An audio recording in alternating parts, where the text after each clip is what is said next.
Assalamualaikum warahmatullahi wabarakatuh. Perkenalkan nama saya Donadina Putra. Saya dari KPIC semester 5. Adapun pemaparan materi kali ini untuk memenuhi tugas mata kuliah komunikasi massa, yaitu membahas tentang model-model komunikasi massa. Nah, yang pertama model alir dua tahap. Nah, model alir dua tahap ini diperkenalkan oleh Paul Lazarsfeld, Berenson, dan H. Gaudet pada tahun 1944.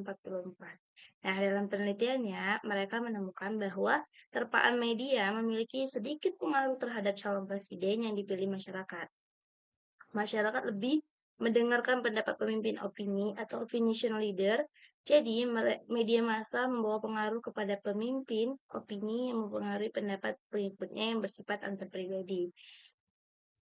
Di sini ada gambar model alir dua tahap. Nah, dari media, kemudian ke pemimpin opini, dan kemudian ke masyarakat. Sumbernya dari Devito tahun 1997. Nah, yang kedua, model alir banyak tahap. Nah, melalui model banyak tahap ini, individu bisa menerima pesan media secara langsung maupun tidak langsung. Nah, bahkan seorang individu ini bisa mendapat pesan informasi dari individu yang lainnya juga. Contohnya, misalnya seperti ini. Individu mendapat pesan dari pemimpin opini yang disebarkan oleh kelompoknya.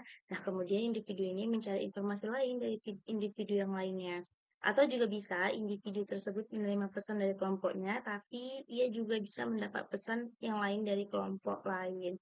Jadi, seperti satu individu mencari informasi dari individu lainnya, tapi dia juga mencari dari informasi kelompok lainnya gitu. Nah, jadi model ini lebih akurat dalam menggambarkan apa yang terjadi dalam pembentukan opini dan sikap, di mana individu dipengaruhi oleh media massa atau komunikasi antar pribadi, bahkan mempengaruhi media massa dan orang lain. Nah, kemudian di sini ada gambar dari model alir banyak tahap. Nah, dari pemirsa ataupun pembaca ataupun pendengar ke media. Nah, kemudian media tadi itu balik lagi ke pemirsa, pembaca ke pendengar, dan balik lagi. Jadi seperti itu modelnya. Jadi dia banyak. Nah, ini sumbernya dari Black dan Wetzel tahun 1988. Nah, di sini ada contoh model alir banyak tahap, seperti komunikasi mengenai tentang kebersihan lingkungan, serta dampak jentik nyamuk bagi kesehatan para warga yang tentunya tidak hanya disampaikan langsung melalui para individu di kalangan warga setempat saja, melainkan sekelompok orang pun turut andil dalam melakukan komunikasi massa melalui media seperti wawancara melalui radio, televisi lokal, dan tak lupa juga informasi tersebut turut disampaikan melalui surat kabar. Jadi informasi tentang kebersihan lingkungan serta menjaga kesehatan dan dampaknya itu dari kebersihan lingkungan kalau kotor lingkungannya adalah jentik nyamuk itu disampaikan juga tidak hanya dari masyarakat tertentu yang ada di situ, melainkan juga dari radio, televisi ikut serta menyebarkan informasi tersebut. Nah, informasi yang disampaikan ke masyarakat itu tidak hanya oleh satu kelompok saja, melainkan banyak kelompok seperti yang saya sebutkan tadi dengan tujuan untuk membantu agar informasi tersebut lebih tersorot dan cepat naik ke permukaan dan dapat dengan mudah dijangkau oleh khalayak ramai. Jadi supaya khalayak ramai ini tahu informasi yang sedang hangat saat itu. Nah, kemudian yang ketiga, model Melvin-Dufell. Nah, model ini antara sumber dan pemancar tidak berada pada satu posisi. Baginya, sumber dan pemancar memiliki tahapan yang berbeda dalam aktivitas komunikasi massa. Saluran menjadi alat untuk menyebarkan pesan-pesan yang dikemukakan oleh sumber. Selain itu, fungsi penerima pesan di model ini adalah sebagai orang yang dikenai sasaran pesan dan yang menginterpretasikan pesan tersebut. Sehingga penerima pesan adalah orang yang menguraikan pesan dan menginterpretasikan pesan tersebut. Umpan balik adalah respon dari tujuan pesan yang disampaikan oleh sumber. Nah, model ini menekankan fakta bahwa gangguan boleh mencampuri banyak hal dalam proses komunikasi massa dan tidak semata-mata diidentifikasi dengan saluran atau media. Model ini menekankan pada berbagai macam pengertian dan makna pesan antara sumber dan tujuan. bisa kita lihat bersama gambar dari model Melvin Depel yang sumbernya dari Hibbert, Unright, dan Bond tahun 1985.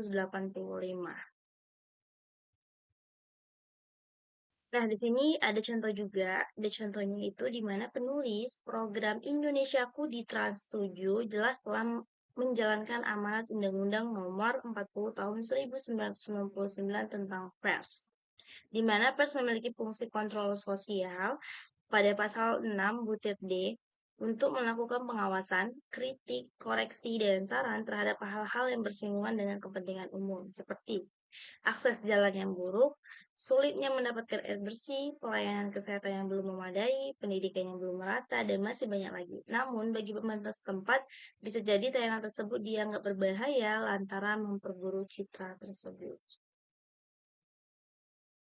Selanjutnya, yang keempat, model Hooke atau Hubert Unright Bond. Nah, model ini dikenal sebagai model Hooke karena model lingkaran yang dinamis dan terus-menerus berputar. Model ini diibaratkan seperti gelombang air di mana komunikator berada di tengah-tengah gelombang air tersebut. Artinya, komunikator menyebarkan pesan keluar. Dalam proses penyebaran pesan tersebut dibantu oleh media. Juga penyebarannya dibantu oleh media juga.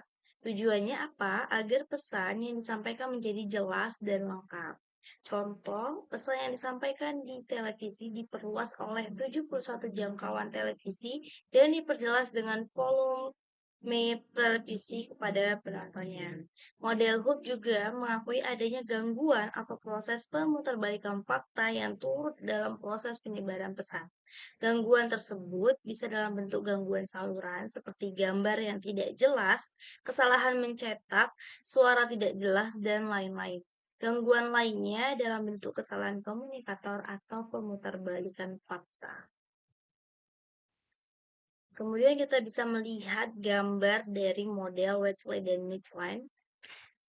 Di situ sudah ada keterangannya bahwa yang X itu merupakan peristiwa ataupun sumber informasi, kemudian yang A merupakan komunikator dalam Kompas yang disebut dengan reporter, kemudian yang gatekeeper itu adalah editornya, kemudian yang B itu audiens yang mendengar, membaca, atau melihat kejadian yang sudah dilaporkan. Kemudian itu ada FBC, itu pembaca bisa merespon editor ataupun reporter. Kemudian FCA, editor menyediakan pembalik kepada reporter. Itu gambarnya kita bisa lihat alurnya itu bagaimana dan sudah ada keterangannya juga. Jadi seperti itulah model Wedgsley dan Michelin tadi.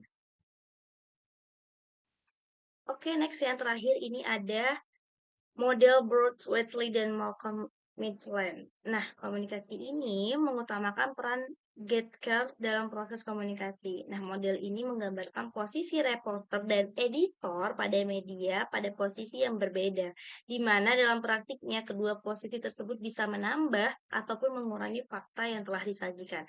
Contohnya, seorang reporter yang menulis berita dan diserahkan oleh editor sebelum dimuat di media, maka editor akan mengedit tulisan tersebut agar layak dimuat.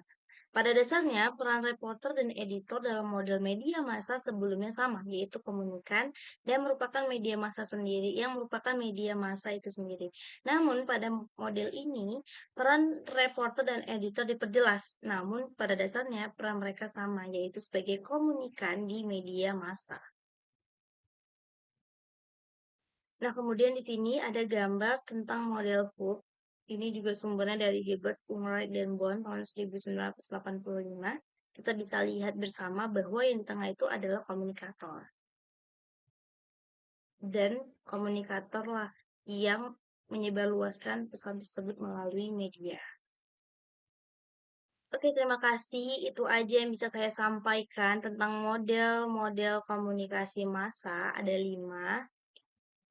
Apabila terdapat kekurangan dalam menyampaikan ataupun ada kesalahan dalam menyampaikan presentasi dan menyajikan materi pada hari ini, saya Dona Dinapita mohon maaf dan saya Dona Dinapita pamit undur diri. Wassalamualaikum warahmatullahi wabarakatuh.